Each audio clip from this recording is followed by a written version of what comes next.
So a week has passed. I want us to kind of think about that phrase. I'm going to repeat it a few times. Last week, the churches were abuzz with activity. Extra special efforts had been made with the flowers and the music, the best rose we could find in the cupboard, and as many candles as we could find to set alight. But a week has passed. A week ago, that was all happening. And the way the Gospel of John tells the story, he's organised it, as it were, into weeks. A week ago, back on Easter night, the disciples were surprised, we might say freaked out actually, when the risen Christ appears in their secret hideaway. They were expecting a knock on the door, but they were expecting it to be the Roman police. And yet Jesus is there amongst them, even though they're scared and uncertain. And remember, they had no idea of what was to come. So the way that's how John tells the story. As we'll hear next week, Luke has a rather different way of describing that first Easter night, but let's stay with John since that's our reading today. So a week has passed. What John is choosing to do, I think, he's choosing to tell the story in intervals of a week and then another week, because that's how his readers gather. They gather to do the Jesus thing in their house church every week. Probably on Saturday night, because that's the start of Sunday in the ancient world, particularly in the Jewish world. So John, Luke's next week. John is telling the story sort of week by week. First week, Thomas isn't there, but Thomas is not the only one missing. As John tells the story, there's 10 people in the room. They're all men, and they're all pretty useless. They weren't around when things got tough for Jesus. The way John tells the story, because remember, Jesus breathes on them and commissions them. This is Pentecost, by the way, in John's Gospel, but let's not go there just yet. That'll just confuse everybody. So John has Jesus on that very first Sunday night giving the Spirit to the disciples that were left. No Judas, of course, but the others. Thomas is not there, we get that, but neither are the women, at least the way John tells the story. No Mary and Martha, not even Lazarus, like you think he might be invited. No Mary Magdalene, just a very small group of confused and frightened guys. That's the way John tells the story. But let's not worry about why the women were missing. That's it. That'll come up over and over again. There's no shortage of patriarchal stories in the Bible. Let's stay with Thomas just for now. What's going on? Well, Thomas is not particularly impressed by spooky stories from a bunch of people that have been away on camp together, or in fact have been hiding in somebody's secret room upstairs in their house. Thomas wants evidence. And a week has passed, says John. They're back in the same room. Or is it actually correct to say they never left the room because they were too scared to go out and see what was happening in the real world? We're not like them, of course. Okay. So a week has passed, and this time Thomas is with them. And Jesus pops into their meeting. Pretty cool trick, isn't it? Inside a secret room, all the doors are locked, and suddenly, ta-da, here I am. Peace be with you. Don't be freaked out. All is cool, okay? So let's think about Thomas. He's the hero. He's the focus of this story. And of course, he's had a pretty rough time in the history of the church. Doubting Thomas. You might have heard the phrase, don't be a doubting Thomas. Don't ask any questions. Just believe everything the church tells you. Really? Well, Thomas has had a bit of a rough time in the history of the church.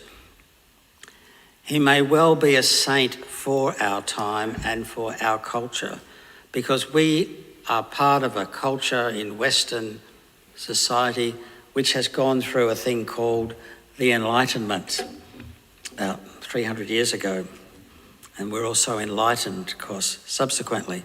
But the point is, we're in a culture now where we expect evidence. We expect something to be demonstrated to have a factual basis. Except on Facebook, when we'll share any bit of rubbish that comes along, because we agree with it and we think it's cool, so we don't bother to fact check. Okay, but outside of Facebook, we're people who expect things we're asked to believe and accept. We expect to see some evidential base, some empirical basis. So Thomas is an interesting character, and maybe he shows us another way to be a disciple. Thomas is often imagined as being crippled by doubt, but perhaps he wasn't crippled. After all, he was the one outside the room, getting on with his life, doing whatever he thought the Jesus thing meant now that Jesus was dead. He's actually moved on. He's not hiding away in the attic. So Thomas is a bit of a goer, actually. And perhaps instead of being crippled by doubt, he's simply trying to make sense of something which, if it's true, changes everything. I mean, that's a big idea that we're talking about, Jesus and resurrection and God's kingdom coming amongst us. So he needs time. He's not so much doubting, I would suggest, as he's trying to integrate this mind-boggling new insight into his everyday life. Perhaps the same is often true for us. When people might say, oh, you're always raising doubts, you're always challenging things. Are we doubting, or are we just probing, asking questions, looking for a clearer understanding of something which is so big that it changes everything? And actually, Thomas, according to the New Testament, wasn't alone. We often overlook this, but I noticed it a couple of weeks ago when I was leading the men's retreat down in Grafton. Excuse me, my asthma's playing up a bit at the moment. When we get to the end of the gospel in Matthew, the very last scene in Matthew 28, the 11 disciples, there we go again, just the guys, no Mary Mag, no Martha, not even Lazarus. The 11 disciples that have the badges, the inner group of blokes, they meet Jesus atop a mountain somewhere in Galilee. We're not told where it is, which is interesting, but it's the mountain in Galilee where the angels told the women to tell the guys, get up there, that's where you'll see him. So the women pass on the message, the guys go up to Galilee, to the mountain, and Jesus appears to them at the mountain.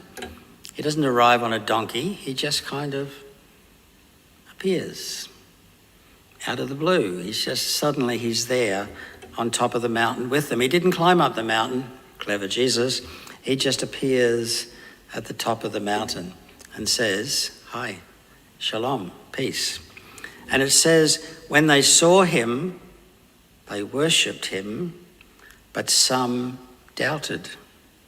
Even on the mountain in Matthew 28, there's at least some of the disciples going, really? What's going on here? This is all a bit weird. Nothing like this has ever happened before. Is that doubting or is that processing? Processing. Trying to make sense of it all. So Thomas wasn't the only one processing, doubting, questioning.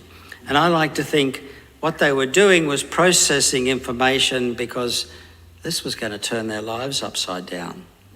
So they're questioning and wondering and doubting, and they're confused and they're excited and they're perturbed all at the same time. And if we don't feel like that in the aftermath of last weekend, perhaps we've stopped asking questions because we think we've got all the answers, or we think somebody around here has all the answers. Maybe that guy in the front, he dress up the front. Somebody around here must know what it's all about, so we'll just go along for the ride. But we can't settle for safe answers fashioned by somebody else.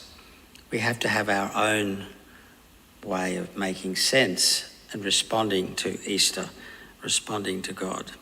And perhaps living with those unanswered questions, those troubling questions. I wonder how does this work? What's going on here? Maybe that's part of how we step into the Eastering process that I mentioned last week. Because questions and doubts may be just what God needs in order to do some extra work with us. Now, I mentioned before when talking in the kind of the children's segment that we're now into the 50 days of Easter. That means, of course, we're just over now halfway through the 100 days that I've been asking you to think about during March, April, May, basically. More or less 100 days from Ash Wednesday through Easter and on to Pentecost. And of course, Lent and Holy Week are now behind us, and we're well and truly into the great 50 days that I talked about before. During those 100 days, we've been encouraged to reflect on how the things we celebrate, all those key elements of the Jesus story that we've been talking about for the last 6, 7, 8 weeks, what do we do with it all? How do they change us? How do they change the way we see the world? And you might remember the little byline on that logo is 100 days that changed everything. These are days for questions, a time for doubts, and also a time for insights and a moment for new resolutions. During the time of Lent, we're often encouraged to give up something, okay? And mostly people go for something like chocolate or wine, which actually is good for us. So we're not really giving much up, are we, if we give up bad habits for a little bit? I remember years ago being quite put back, as it were. I was quite surprised when a faithful lady had said to me one time, Holy Communion is the most significant thing for me every week, to come to the table of Jesus, to receive the body and the blood of Christ. So I'm giving up Holy Communion for Lent. And I went, just like Dawn did then, I went, oh, what? I was too young to realise just what wisdom was actually in that.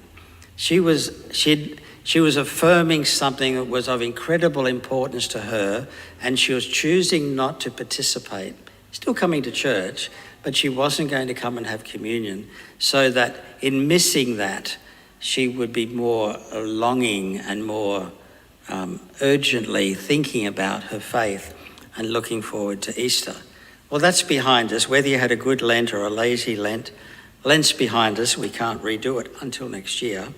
And now we're into the 50 days of Easter. And maybe now, instead of thinking of what we give up, maybe in these last 50 days, we think about what we can pick up. What can we take on? What can we add to our repertoire of spiritual disciplines? Maybe we'll be a bit more focused with our prayers for our family and our friends. Maybe we'll do a bit more spiritual reading. Maybe we'll get involved in some other aspect of ministry or whatever it happens to me. Maybe we'll get more involved in the community as part of the flood recovery. But the challenge perhaps at this point in the 100 days is what are we going to pick up as an extra discipline to help focus us as we answer the question of how these days changed everything. And to be people who are asking, what's the best thing for me to pick up, which won't be the same as it would be for you, but what do each of us have to do so that our lives best reflect how Easter changes everything for us? That, of course, is when we're saying yes and inviting God to go about God's work of Eastering us, transforming us. And the questions and the doubts and the wondering, how does this all fit together? I think that's all part of the Eastering process that God is doing within us. Amen.